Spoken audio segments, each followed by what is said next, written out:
오늘의 사연 시작합니다. 안녕하세요. 요즘 정말 많은 분들이 배달업에 종사하고 계시죠? 저도 작년부터 하던 장사 때려치고 배달을 하고 있습니다. 오히려 이게 편하더라고요. 장사하면서 아침부터 저녁까지 뼈 빠지게 일해도 가게 세내고 알바들 주고 나면 제가 가져가는 거라고는 300 간신히 넘었는데 이마저도 요즘 장사가 안 돼서 힘들었습니다. 그래서 가게를 접고 배달 기사를 시작한 뒤로는 열심히 했더니 한 달에 500만 원은 거뜬하게 집에 가져다 줄 수 있었어요. 처음엔 위험하다고 나가지 말라고 말리던 아내도 몇 달째 돈을 그렇게 가져다 주니까 그런 이야기가 쏙 들어갔습니다. 저는 제 장사할 때부터 종종 직접 배달을 하기도 했습니다. 돈도 아끼고 오토바이 타는 것 자체를 좋아했기 때문에 즐거운 마음으로 배달을 하러 다녔어요. 항상 안전이 최우선이라 생각을 하고 운전을 하며 배달을 했습니다. 배달을 하며 운전도 힘들고 위험하지만 그것보다는 사람이 더 힘들게 하는 경우가 많습니다. 빨리 안 왔다고 항의하거나 배달일 외에 개인적인 심부름을 시키는 경우도 적지 않았어요. 그리고 오늘 해드릴 이야기처럼 살다 보면 잘 만나기 힘든 제정신이 아닌 사람들도 만날 수 있습니다.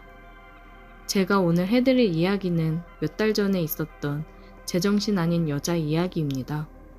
그날은 한참 피크타임이었던 금요일 밤이었어요. 오후 내내 열심히 배달 다니다가 잠깐 숨도 돌릴 겸 근처 편의점에서 음료수 하나 사다 마시면서 쉬고 있었는데 핸드폰에 콜이 뜨더라고요. 바로 이 근처 번화가 숙박업소였고 가게도 가까이 있어 콜을 잡았습니다. 요즘 매번 새벽 2시까지 뛰다 집에 들어가니 너무 힘들고 지쳐서 오늘 배달은 이걸 마지막으로 끝내고 나도 집으로 들어가야겠다 생각하고 배달 주문이 들어온 야식집으로 향했습니다. 이제 퇴근한다는 생각에 나도 모르게 몸에 힘이 들어가고 오토바이 속도도 점점 빨라지더라고요. 안전하게 타야 한다는 걸 알면서도 꼭 퇴근 전 배달은 그게 잘 안 됩니다. 숙박업소에서 시키는 배달은 보통 남자들이 가운 걸치고 나오거나 속옷 한 장만 덜렁 입고 나오는 경우가 많습니다. 뭐 본인이 자신이 있거나 하면 또 모르겠는데 진짜 남자인 제가 봐도 별로 볼 것도 없는 사람들이 본인 물건 다 드러나 보이게 덜렁대며 걸어오는 걸 보고 있으면 진짜 눈을 감아버리고 싶습니다. 처음 배달 다닐 때야 깜짝깜짝 놀랐지만 이젠 이런 일에도 익숙해져서 더럽다는 생각 외에는 아무런 마음이 생기지 않더라고요. 무튼 목적지에 도착을 했는데 방문이 살짝 열려있더라고요. 보통 문이 열려있던 적은 없어서 무슨 상황이지 싶었습니다. 벨을 눌러야 되나? 아니면 문을 열어놨으니 조용히 음식을 안에 넣어놓으라는 건가? 싶더라고요. 열린 문을 열고 조심히 안으로 들어갔습니다. 괜히 무섭기도 해서 작은 목소리로 말을 했어요. 저 배달이요? 안쪽에서는 거친 숨소리가 들려왔습니다. 살짝 들여다보니 한참 뜨거워진 커플을 볼 수 있었습니다. 이거 일부러 문을 열어놓은 건가? 생각이 들었어요. 저는 다시 한번 큰 소리로 얘기했습니다. 배달이요! 뭐야? 문 안 닫았어? 어머! 문이 왜 열려 있었지? 그러더니 여자가 가운만 걸친 채 나오더라고요. 눈을 어디다 둬야 할지 모르겠더군요. 28,000원입니다. 잘 봤어요? 조금 더 보고 천천히 계산해도 괜찮았는데 별로 안 좋았나 봐요? 그녀가 카드를 내밀면서 제게 속삭였어요. 네? 그게 무슨 소리신지. 모르는 척 하시긴. 쳐다보고 있던 거 다 봤는데. 다음에 또 보게 되면 봐요. 그때는 좀 더 즐겨도 돼요. 잘 가요. 저는 저도 모르게 꾸벅 인사를 하고 방을 나왔습니다. 아니, 지금 저 여자가 무슨 소리를 하는 건지 멍해지더라고요. 제가 추측하기로는 저 여자는 일부러 문을 열어놨던 것 같았습니다. 저런 걸 즐기는 여자인가 하는 생각이 들더라고요. 근데 저도 뭐 크게 나쁜 경험은 아니었습니다. 덕분에 아주 좋은 구경을 했거든요. 자꾸 그 상황이 눈앞에서 아른거렸습니다. 이 배달을 마지막으로 퇴근하기로 하길 잘한 것 같더라고요. 어차피 일하는데 집중이 안 될 것 같았습니다. 그리고 그 이후로는 저는 콜이 들어올 때마다 혹시 그때 거기는 아닐까 더 집중해서 보고는 했습니다. 몇 번 그때 그 장소와 동일한 곳으로 배달이 떠 잡아서 가보긴 했는데 그때 그 여자가 아니었습니다. 아닌 걸 확인하고 실망하며 아쉬워하는 제 모습을 보니 굉장히 못난 놈이라는 생각이 들었어요. 그래도 어쩌겠습니까? 저도 사람이고 남자인데 그때 그 광경을 봤다면 다들 저와 같이 행동했을 겁니다. 가운을 입었는데도 불구하고 보여지는 볼륨감은 정말 감탄스러웠습니다. 저런 여자에게 안겨보면 소원이 없겠다 싶더라고요. 다음 날 휴무였는데 친구놈들을 만나 술을 마시면서 얘기를 했어요. 그러니까 친구놈들이 말도 안 되는 소리 한다며 그런 정신 나간 여자가 어디 있냐고 믿지를 않더라고요. 안 믿어주니까 되게 답답했습니다. 그러다 그녀를 다시 만나게 된 날이 있었습니다. 또 열심히 콜 잡으며 배달을 하고 있었는데 한 빌라에 가는 배달이었어요. 저는 계단을 올라 3층으로 갔고 살짝 열려져 있는 문을 보고는 가슴이 뛰었습니다. 혹시 그 여자인가 싶은 마음에 저는 발소리를 낮추며 문을 향해 걸어갔어요. 음식은 문 옆에 살짝 놔두고 조심히 문을 열고 들어갔습니다. 들어가니 거실 쪽에 있는 거울로 살짝 소파 위에 사람들이 비쳐 보이더라고요. 거울로 비친 얼굴을 보니 그 여자가 맞았습니다. 그때부터 심장이 빠르게 뛰기 시작하더라고요. 그 여자는 거울을 보며 미소를 지었습니다. 와, 진짜 정신 나간 여자가 맞구나 싶었어요. 저는 조금 더 거울을 지켜보다가 나가서 초인종을 눌렀습니다. 그러니까 남자의 다급한 목소리가 들리더라고요. 잠시만요! 그때와는 다른 남자였어요. 허둥대는 남자를 보고 그 여자는 자기가 나간다며 얘기를 했습니다. 그녀는 허벅지까지 오는 긴 티셔츠를 하나 걸친 채 나왔어요. 또 보네요? 우리가 운명인가? 오늘은 꽤 오래 보던데. 좋았어요? 보긴요. 그냥 당황해서 멈춰 있었던 거예요. 2만 원입니다. 그녀는 카드와 함께 명함을 주더라고요. 연락해요. 연락하라는 말과 함께 집으로 들어갔습니다. 명함을 보면서 한참을 고민에 빠졌어요. 이 여자가 나한테 지금 신호를 보내는 건가 싶었습니다. 저는 가정이 있는데 이런 유혹에 넘어가도 되는 건가 생각이 많아졌어요. 근데 굉장히 매력적이고 색다른 그녀에게 자꾸 관심이 가는 건 사실입니다. 저런 여자를 처음 봐서 그런지 되게 가슴이 뛰며 설레었어요. 명함을 받은 지 3일이 지났는데 아직까지도 마음의 결정을 내리지 못했네요. 정신 똑바로 차리고 연락을 안 하는 게 맞는 거겠죠? 한번 연락을 해볼까요? 어떤 선택을 해야 제가 후회하지 않을까요? 오늘의 사연 여기까지입니다. 오늘도 들어주셔서 감사해요. 구독, 좋아요, 알림 설정 부탁드려요. 저의 시댁에서 일어난 대박 사건을 말해볼까 합니다. 저는 30대 중반이고 시댁에는 남편과 도련님이 있어요. 시부모님도 두 분 다 아직은 젊으시고 건강하세요. 특히 시어머니는 재테크에 관심이 많은 분이시고 굉장히 외향적인 성격이시죠. 그에 반해 도련님은 시어머니를 안 닮아서 소심하고 내성적인 성격인데 항상 이런 점을 시어머니는 못마땅해 하셨습니다. 범생이처럼 공부밖에 모르고 혼자 있는 것을 좋아해서 사람들과 밖에 나가서 어울리는 것을 싫어했어요. 덕분에 수재라는 소리를 들을 정도로 빼어나게 공부를 잘했습니다. 세상에 대한 이슈나 정치나 경제에 대해서도 자기의 관심 분야가 아니면 신경도 쓰지 않았다고 했어요. 그저 공부밖에 몰랐고 공부가 취미였던 도련님은 시어머니가 하라는 대로 하는 마마보이이기도 했습니다. 자기가 하는 공부 이외에는 모든 것을 다 시어머님께 맡겨버렸던 거죠. 그게 가장 현명한 방법이라고 생각을 한 것 같았어요. 하물며 안경을 고르는 거 하나도 모두 다 시어머니가 정해준 대로 했다고 했어요. 최고 대학을 졸업을 한 후에도 행시에 합격을 하고 고위 공직자의 길을 걸을 때까지도 시어머니 하시는 말씀에 따라서 연애도 한 번도 못 해봤을 정도였죠. 시어머니가 도련님에게 그러셨대요. 여자는 필요악이다. 독이야 독. 절대 공부하는데 방해되니까 여자를 알기로 돌보듯 한다. 알았지? 엄마가 최선의 방법을 찾아서 너를 케어해주니까 엄마 말만 따라하면 손해보는 일은 없어. 그러니까 엄마 하자는 대로 하는 거야.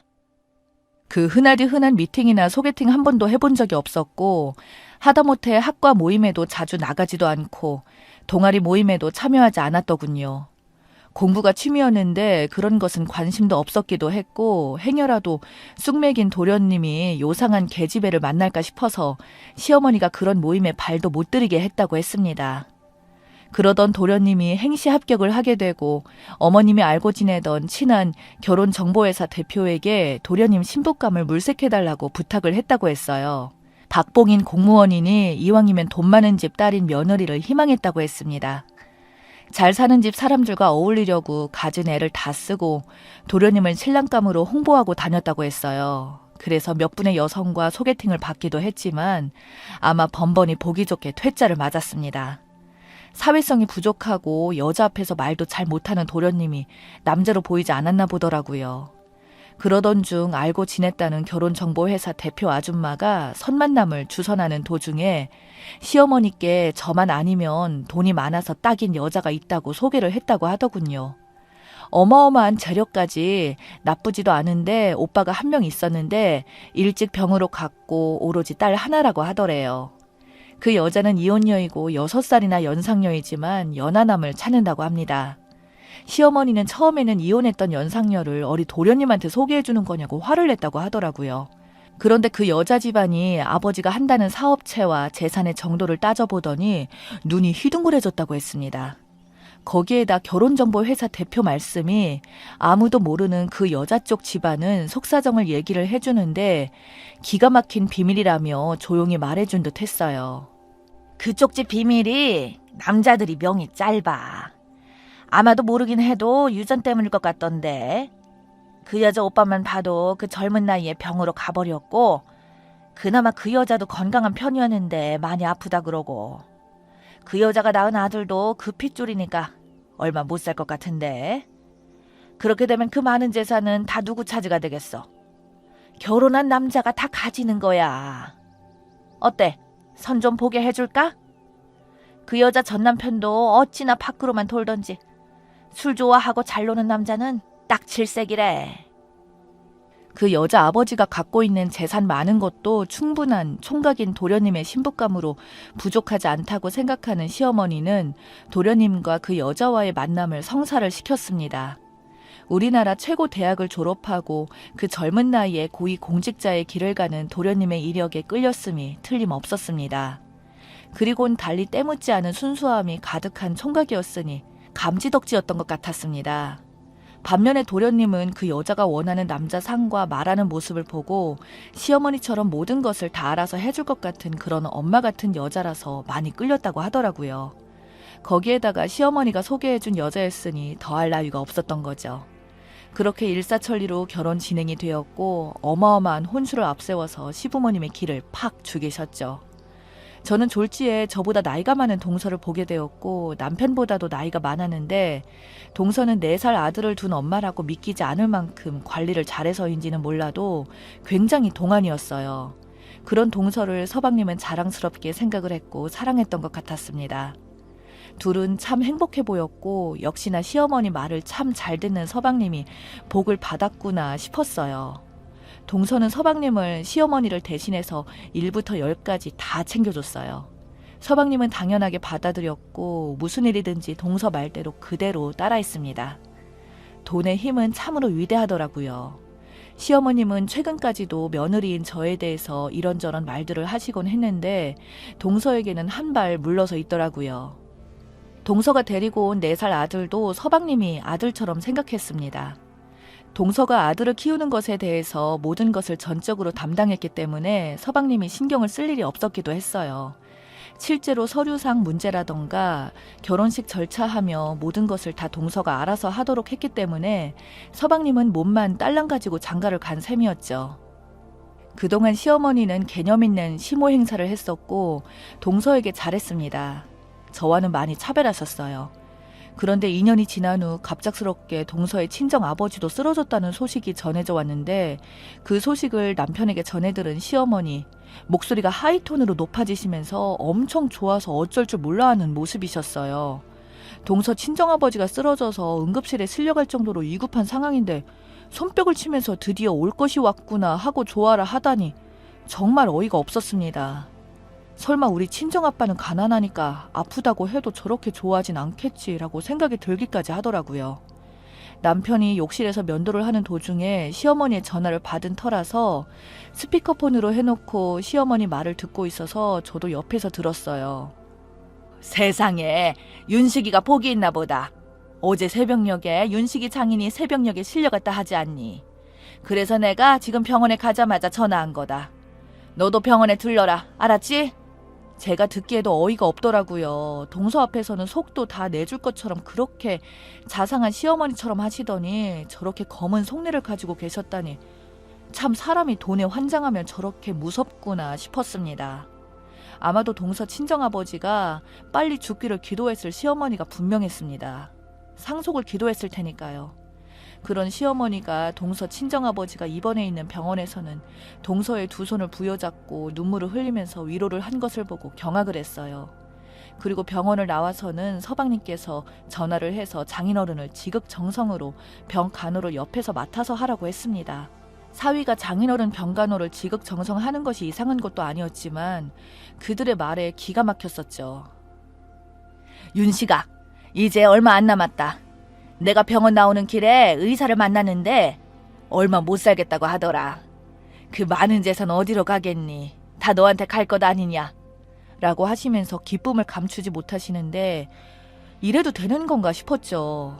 아들 앞에서는 속마음을 있는 대로 다 드러내는 시어머니가 얼마나 기분이 좋았는지 며느리인 제가 옆에 있는지도 신경도 쓰지 않고 어떻게 알아봤는지 동서 친정 재산에 관해서 적어놓은 종이를 꺼내며 이 건물은 얼마짜리고 이 땅은 평당가 얼마이고 누가 보면 로또 대박난 줄 알겠더라고요. 시어머니가 또 그러더라고요.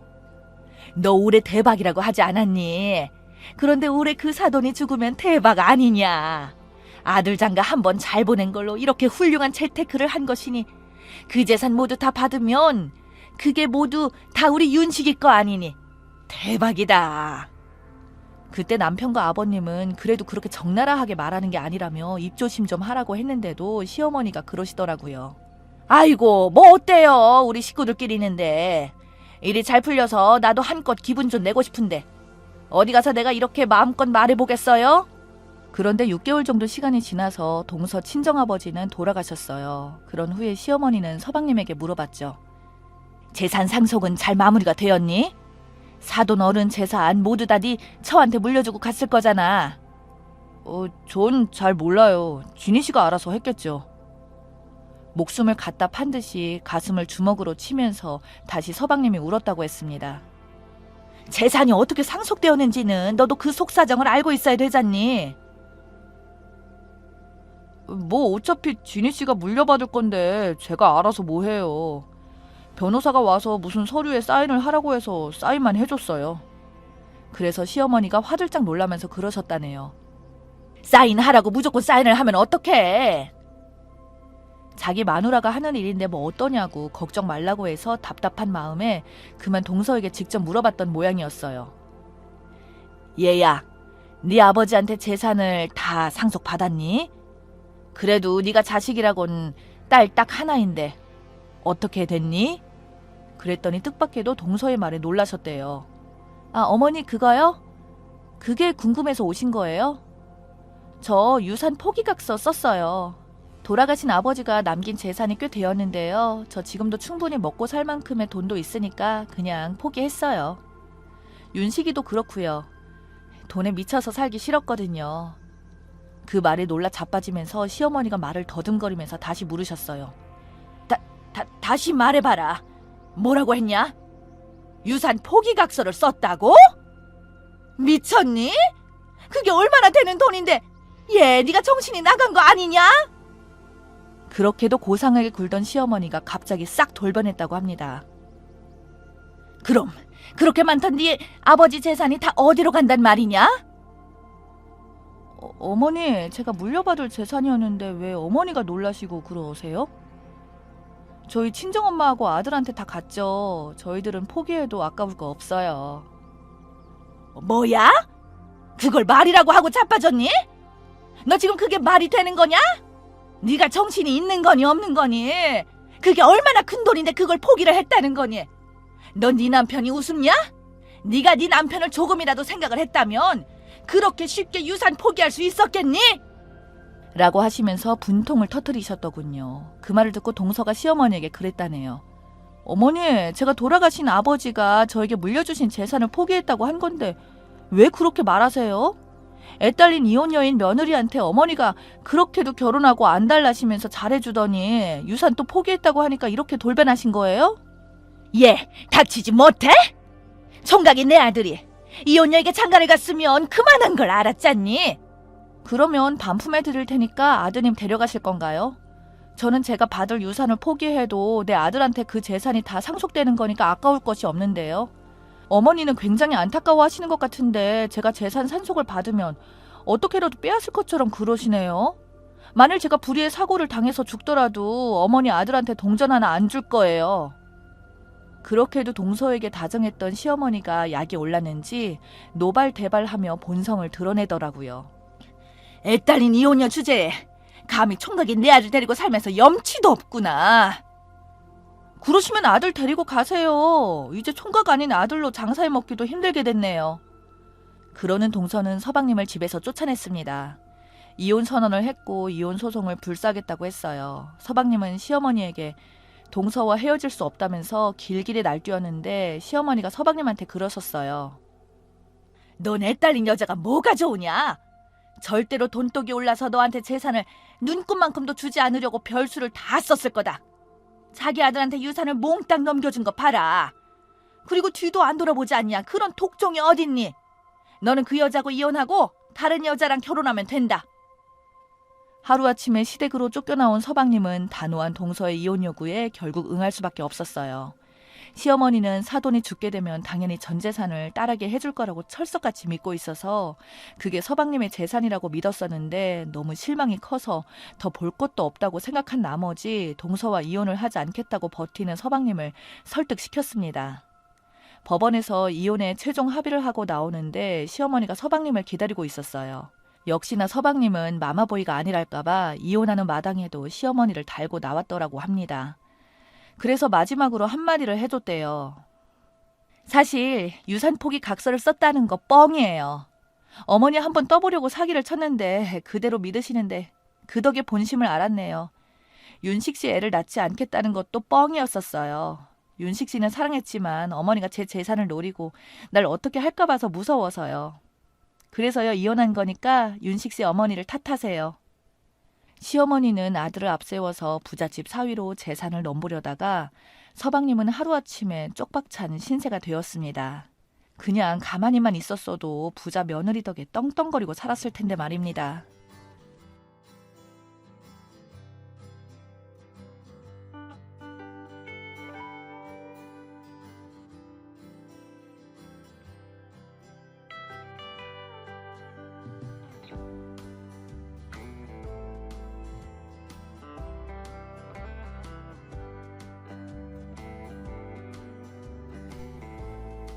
저는 올해 40살이 된 6살짜리 아들이 있는, 최근에는 이혼까지 하게 된 남자입니다. 가족을 위해 모든 걸 하며 열심히 지냈다고 생각했지만 이혼을 선택해야만 했어요. 저희는 직장에서 만나게 되었죠. 아내는 그 당시 사무직이었고 저는 현장직이었었습니다. 그래서 저희 회사의 봉급 체제도 누구보다 잘 알고 제가 어떤 일을 하는지도 잘 아는 사람이죠. 서로 부서가 달라 마주칠 일이 없었지만 주변 동료들의 소개로 몇 번 자리를 함께 하다 보니 자연스럽게 친해지게 되었고 그때부터 연애를 하게 되었습니다. 장거리 연애를 했죠. 현장직은 파견 나가면 짧게는 2주, 길게는 3달까지 나가 있거든요. 물론 파견 기간이 길수록 추가 수당도 많이 불어나옵니다. 그래서 몸은 힘들어도 파견직을 유지하고 있었고요. 사실 여자친구도 만들기 어렵다고 생각했는데 33살에 저희 아내를 만나면서 많이 바뀌었어요. 그땐 장거리 연애도 참 달콤하게 잘했습니다. 편지도 써주며 기차에서 읽어보라고 했으니까요. 마치 군대에서 보낸 연애 편지처럼 그때는 아내 사진과 편지를 품에 넣고 다니면서 즐겁게 연애했어요. 원래는 파견직이 참 힘들고 지치는 일이지만 그때만큼은 너무 행복했습니다. 그렇게 1년이 지나면서 저도 뭔가 확신이 생겼고 그런 제 마음을 아는지 저의 청혼을 받아주더군요. 그때부터 결혼 준비를 하며 또 즐겁게 보냈어요. 정말 평생 이렇게만 지낼 것 같았습니다. 저는 외동 아들이라 그런지 저희 결혼 이야기에 부모님들도 엄청 좋아하셨어요. 저희 집 형편이 그리 넉넉하진 않지만 저희 부모님 모두 계속 일하시며 성실하게 살아오셨고 처가 쪽은 처남이 하나 있었고 아내보다 3살이 많았는데 제가 결혼했을 당시에 총각이었어요. 성격이 둥글둥글하고 좋았습니다. 장인어른과 장모님 모두 괜찮은 분들이셨고요. 나름 소박하게 결혼식을 잘 마치고 드디어 함께 지내게 되었습니다. 그 당시 저는 계속 파견직을 나갔어야 했기 때문에 어쩔 수 없이 신혼부터 떨어져 지내야 하긴 했었어요. 처음에는 그래도 함께 지내며 최대한 붙어 지내려고 노력도 많이 했어요. 그래서 직장 중간거리쯤에 터전을 잡으며 시작을 했고 몸은 힘들었지만 서로를 위한다는 생각으로 다 견뎌냈어요. 그러다 아이가 생기니 정말 많은 게 바뀌더군요. 세상에서 가장 최우선의 존재가 생긴 겁니다. 아내 친정 근처로 집으로 옮기고 제가 4시간 가까이 통근하며 지냈습니다. 그래도 아이 생각에 버텼어요. 아이가 세상에 나오면서 처가 근처로 다시 집을 옮기자 전 통근거리가 늘어나니 슬슬 힘들어지더라고요. 제 몸도 점점 버티지 못하는 것 같았고요. 결국 탈이 나서 다니던 부서를 재배치받았습니다. 수입은 줄었지만 태어난 아이와 함께 행복한 가정생활을 느껴볼 수 있었습니다. 점점 커가는 아이를 보니 부모의 마음이 이런 건지 저도 그때 처음 이해하겠더라고요. 모든 걸 다 해주고 싶었으니까요. 다 해주고 싶었지만 그러지 못했죠. 문제는 결국 돈이었습니다. 그래서 다시 파견직을 선택했어요. 아이가 다니는 학교도 생각해서 더는 가족을 끌고 다니며 이사 다닐 수 없었습니다. 그때부터 주말 부부가 되었어요. 사람들이 주말 부부가 되면 서로가 애틋해지고 관계가 더 좋아진다고 하는데 물론 사람마다 차이가 있겠죠. 하지만 저는 그런 일반적인 기대와는 다르게 흘러갔습니다. 저 혼자 내려가 있는 동안 초반에는 집에다가 자주 연락을 하고 또 매주 주말마다 올라갔어요. 제가 있는 공장에서 집까지 대략 5시간 정도 걸리더군요. 그래도 아이를 본다는 생각으로 갔습니다. 그렇게 집에 도착하면 곧바로 아이를 돌보고 다음날엔 집안 청소를 하고 장도 함께 보며 혼자 고생하는 아내를 위해 저도 최선을 다했습니다. 6개월쯤 지나자 그것도 점점 힘에 부치더라고요. 일주일에 한 번 가고 나중에 한 달에 한 번 올라갔어요. 집에 가면 어느새부터인가 눈치가 많이 보이더군요. 1년 지나가면서 아내가 먼저 다음 주에 오라는 말을 하기 시작했습니다. 저보고 푹 쉬라면서요. 그때부터 아내 낌새가 이상하긴 했습니다. 저를 밀어내는 느낌을 받았으니까요. 아마 그때부터 그 사람은 제가 있을 공간에 다른 사람을 들인 것 같아요. 근데 웃긴 건 저는 그때 오히려 좋았어요. 평일에 고되게 일하고 나면 저도 쉬고 싶었으니까요. 주말에 집에 다녀오면 다음 주 내내 너무 힘들었어요. 주말에 잠도 좀 편하게 자고 TV도 좀 보면서 쉬어야 저도 충전이 되는 것 같았습니다. 그래서 묵인했습니다. 그렇게 타지 생활이 2년 조금 넘어가는 시기였어요. 방 청소를 하다가 문득 지금 이 생활이 문제가 있다고 생각이 들었어요. 그렇게 느끼게 된 이유가 바로 쓰레기였죠. 집에서 분리수거를 하려고 정리하는데 컵라면에 통조림에 냉동식품에 그때 문득 제 인생에 대해 되돌아봤습니다. 왜 이렇게 떨어져 지내야 하나 싶었어요. 정말 아닌 것 같았습니다. 가족 문제도 있었고요.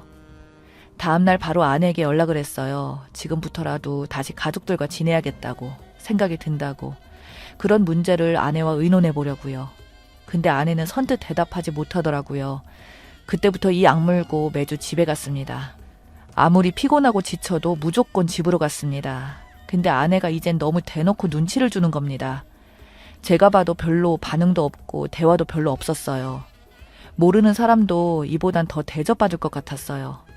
아내와는 시간이 해결해 줄 것이라고 생각했고 아이랑 시간을 많이 보냈습니다. 그래도 아이는 아빠를 기다리고 많이 따라줘서 너무 좋았거든요. 아이와 식물원에 다녀온 날이었어요. 식물원 사진 정리하러 아내가 쓰던 컴퓨터를 켰습니다. 그때 이상한 사진을 발견했죠. 어떤 남자랑 둘이서 식당 같은 곳에서 서로 친한 듯 찍었더라고요. 한동안 멍하니 그 사진을 보고 있는데 갑자기 현관문 소리가 나길래 서둘러 컴퓨터를 꺼버렸습니다. 아내는 저를 보자마자 언제 내려가느냐고 물어보더군요. 왜? 그 남자 만나기로 했어? 라고 되묻고 싶었어요. 아내는 툴툴거리며 저녁 준비하는 동안 다시 컴퓨터로 가서 그 사진들을 옮겨놓기 시작했어요. 그리고는 식사는 괜찮다면서 더 빠르게 차가 있어서 그것 타고 지금 내려가겠다고 했습니다. 그제서야 아내가 웃더라고요. 아주 활짝 웃으면서 조심히 내려가라고 제 어깨를 토닥이는데 이상한 기분이 들었습니다. 나가기 전에 아이 얼굴을 한번 물끄러미 보다가 나왔어요. 저는 계속 그 남자가 너무 궁금했습니다. 내 아내를 저렇게 웃게 해주는 게 무엇 때문인지도 참 궁금했는데 이 지경까지 온 마당에 그 사람에 대해 좀 알아보기로 결정했어요. 집 근처에 숙소를 하나 잡고 방 안에서 제가 평생 해볼 수 있는 감정 변화를 다 겪었습니다. 허탈하다가 화가 나다가 제가 불쌍하다가 그래도 저희 아들에게 너무 미안하더라고요. 잠을 거의 못 자고 나와 집 앞에서 기다리고 있었습니다. 2시간쯤 지나니 아내가 나오더라고요. 아주 화려하게 꾸며입고 나오는데 혼자 나오는 게 아니라 저희 아들과 함께 나오더군요. 아들 얼굴을 보니 정신이 번쩍 나더군요.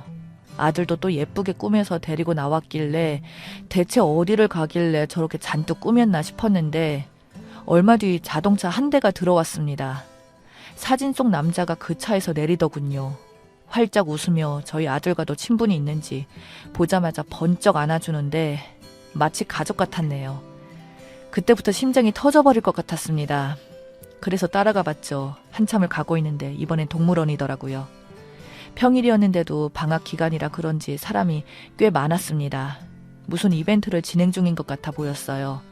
그런 이벤트가 있으면 남편에게 먼저 알려줘야지. 저번에 식물원 갔을 때도 아무 말도 없더니 저 남자랑 동물원에서 오는 아내를 보자 정말 할 말이 없더군요. 엄청 즐거워 보였습니다. 아내는 밝은 모습이었는데 아들은 주름이 늘어 있었어요. 그 남자랑은 아직 친하지 않은지 혼자 겉도는 게 눈에 보였습니다. 그럴 때마다 아내가 아들 등을 떠밀며 그 남자와 친하게 지내려 하려는 것 같았어요. 그 모습을 보자 제가 태어나 경험해보지 못한 분노가 치밀어 올랐습니다. 몸이 다 불타버릴 것 같았어요. 갑자기 이러니 저 스스로가 너무 무섭더라고요. 이러다 무슨 일 날 것 같았으니까요.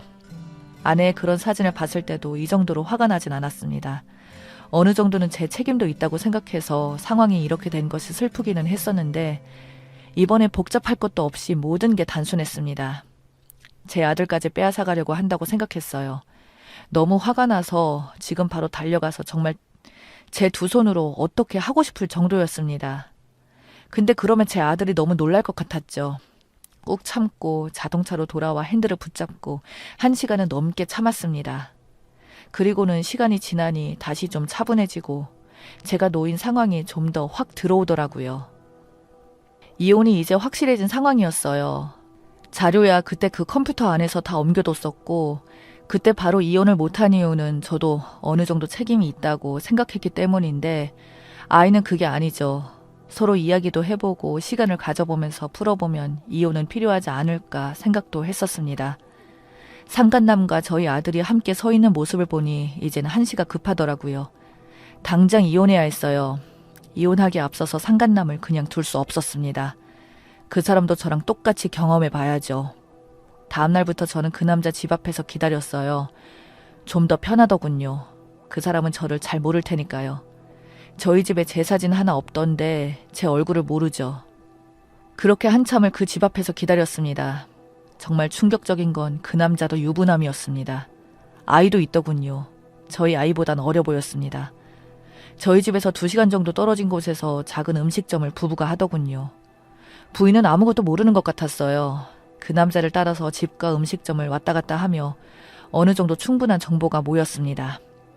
그 남자가 가게 비우는 시간이 일정했고 그 시간마다 제 아내를 만났던 거였어요. 남자가 가게를 비우면 부인은 가게에 있어야만 해서 바람 피우기 좋았나 봐요. 자료들을 다 수집한 뒤 저희 집으로 갔습니다. 집에 도착하니 아내가 엄청 놀라더라고요. 일단 방으로 들어오라고 한 뒤 차분하게 말했습니다. 내일까지 밤을 새워서라도 당신 짐 모두 챙겨서 아무 소리 말고 당장 내 집에서 나가. 왜 이렇게 말하는지는 당신이 더 잘할 거야. 아무리 내가 집에 없어도 그렇지 무슨 자신감으로 바람을 당당하게 피우는 거야? 덕분에 이혼이 쉽겠네. 내 아이 근처에도 오지 마. 이젠 평생 못 보는 거야. 지금 나는 바로 아이 데리고 나갈 거니까 절대 붙잡지 마. 양심이 있으면 붙잡지 마. 알겠지? 그리고는 자고 있는 아들을 안고 밖으로 나왔습니다. 일단 저희 본가로 내려가서 재웠습니다. 그리고는 다음날 그 남자가 없는 시간대에 제가 찍은 사진들과 증거물들을 사본으로 다 만들어서 들고 그 음식점으로 갔습니다. 역시나 그 남자 아내 혼자 있길래 곧바로 사진을 보여주면서 말했죠. 제 아내와 그쪽 남편분이 오랜 시간 만났다는 걸 최근에서야 알게 됐어요. 나는 이혼 준비 중이니 그쪽도 이혼 절차를 밟으시는 게 좋을 것 같습니다. 라고 다 이야기했어요. 그 여자는 아직 무슨 상황인지 못 받아들이는 것 같더라고요. 뭐 저도 처음엔 그랬으니까요. 저는 가게를 나왔고 멀리서 그 남자가 가게로 오더군요. 이제 그 남자도 제가 사는 세상에 오는 것 같았어요. 곧바로 이혼 소송을 준비했고 그때부터 온 집안이 발칵 뒤집어졌습니다. 특히 처가 쪽이 충격이 큰 것 같더라고요. 장모님이 저에게 와서 무릎까지 꿇으며 우리 딸 한 번만 다시 걷어주라는데 그 모습도 정말 가슴이 많이 아팠습니다.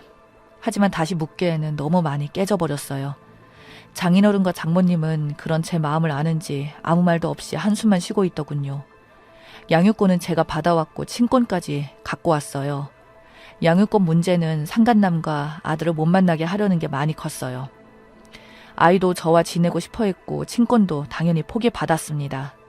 그거 안 넘기면 처가 동네에 죽을 때까지 현수막 걸어놓고 혼자 시위하겠다고 벌금을 얼마를 내든 무조건 그런다고 제가 엄포를 놓으니 순순히 포기하더군요.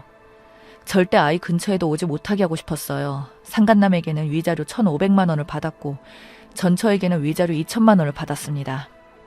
살던 집은 다시 빼서 각자 넣은 돈 나눴고 아내는 모든 걸 다 잃었다며 울고 소리치는데 누가 누구 때문에 잃었다고 저러는지 아직도 정신을 못 차린 것 같았습니다. 정신이란 게 있었으면 바람을 피우지 않았겠죠. 원래 그런 여자라고 생각하고 저도 지워버리려고 합니다. 그 뒤로 전처에게 가끔 연락이 오면서 아이 사진 좀 보내달라고 하더라고요. 당연히 다 무시하고 있고 나중엔 번호도 바꾸려고요. 이사 문제만 끝나면 다 끊고 지낼 겁니다. 원래 살던 집도 팔고 저희 본가도 팔았어요. 부모님과 함께 지방에 내려가 지내려고 합니다. 직장도 이미 모두 정리했고 지방 내려가서 아이와 함께 부모님 모시면서 지내려고 해요. 결혼은 당사자들만의 문제가 아니라고 하잖아요.